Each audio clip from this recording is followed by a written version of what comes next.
سلام دوستان، خوش اومدید به کانال خودتون تخم مرغ. امروز میخوایم های دیدن ارمنستان را بشناسیم. قبل از که بریم لایک و ساب فراموش نشه. دریاچه سووان یکی از بزرگترین دریاچه های آب شیرین جهان با آن اصل دریا به 2000 متر میرسه. از جاذبه های اطراف دریاچه پارک ملی سوان، سومیه، سووانوانک، قبرستان نوراتوس، نرکینگتاشن و قلعه آدزبورگ. باغ‌سناشی ایروان بخش شمالی شرقی شهر ایروانه. از 200 گونه بومی و گیاهی نادر و کمیاب کاتیان، سرویان، گل سرخیان و تیر زیتون در خود جا داده. در سال 1935 افتتاح شده. فرهنگستان علوم ملی علوم ارمنستان تعلق داره. مرکز تفریح کوست روم. بازی‌های اتاق فرار در ایروانه.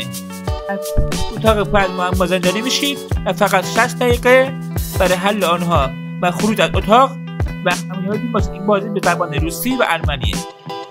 جای آبی ایروان، آبی واتلور در نیمه شهر ایروان جای بخش پارک آبی تابستانی و پارک آبی شرم‌پوشیده است. پارک آبی روباز فقط در ماه‌های گرم سال فعالیت میکنه. باغ وحش ایروان 205 هکتار مساحت داره. به عنوان یک باغ جانورشناسی بزرگ در سال 1941 شروع به کار کرد.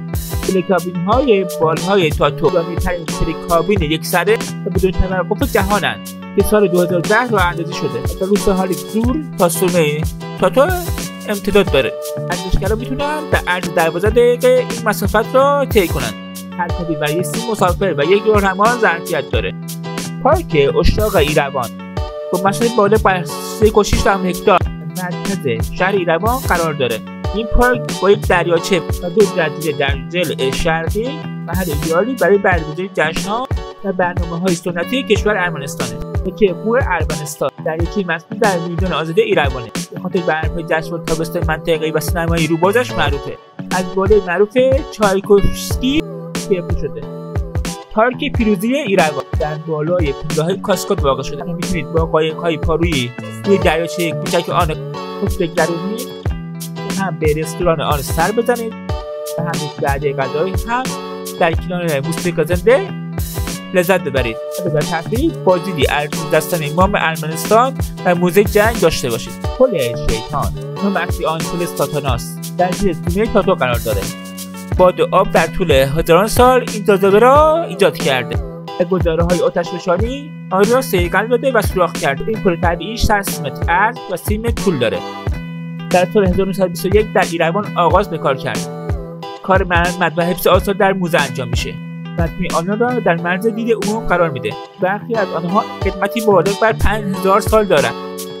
موزه ماتناداران یا موزه دست‌نویس‌های باستان یکی از مهمترین گنجینه‌های ادبی نسل تاریخ ایروان ارمنستانه. قابل 18000 دست‌نوشته خاصه. کتیبه‌ها و سنگی قبرهایی در محوطه بیرونی موزه وجود داره. همچنین قبل از ورود به موزه شاهد مجسمه شده ابداع کننده ادبیات ارمنی رو می‌بینید. موزه چاپ ایروان ساختمان کتابخانه ملی ارمنستانه. این موزه از 6 سالن تشکیل شده که بزرگترین بخش آن به تاریخ صنعت چاپ و نشریات ارمنستان اختصاص پیدا کرده. علاوه بر کتاب امضا شده ای از لورد بایرون میتونید از نقشه ارمنستان دیدن کنید. در سال 1965 آمستردام چاپ شده.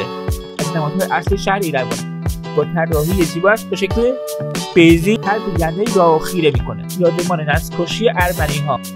کشی ارمنی توسط ترکان عثمانی به تصویر کشیده میشه. ساختمان این موزه داره 12 ستون نوک‌تیز به نشانه 12 استانی است که ارمنی در آنها کشته شده. امتداد به عنوان نمادی دلیل مجدد زندگی ارمنی در آن خودنمایی میکنه. آتش موسوم به آتش جاویدان در وسط این ستون‌ها قرار گرفته که به روی خاموشی ناپذیر ارمنی اشاره داره. بدگارنی یادگار ارمنستان از دوران پیش از مسیحیت به دلیل اهمیت تحقیق مبعد در سالها روی اسکناس‌ها این کشور نقش بسته. بدگارنی در فاصله 32 کیلومتر جنوب شرقی ایروانه. تاریخ ساخت آن به قرن اول میلادی برمیگرده. در طول پادشاهی تیزاد اول برای خدای مهر ساخته شده. دوستان جمع بودید. لایک و فراموش نشه. کامنت هم بذارید. دوستتون داریم. تا ویدیو بعدی بدرود.